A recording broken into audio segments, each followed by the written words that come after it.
Today we have the 2017 Audi S5. This vehicle has done just under 74,000 miles. It has an automatic transmission and a petrol fuel type.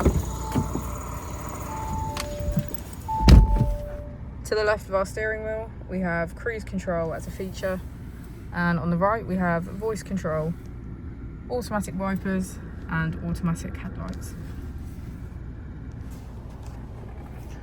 On our screen we can access navigation, smartphone integration, radio and media.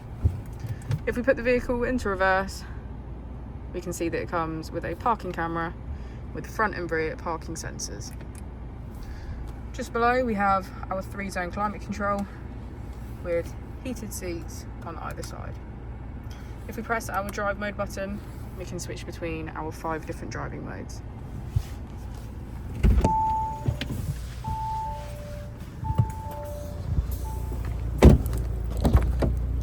As we go into the back of the vehicle, we can see that all of our seats are red leather.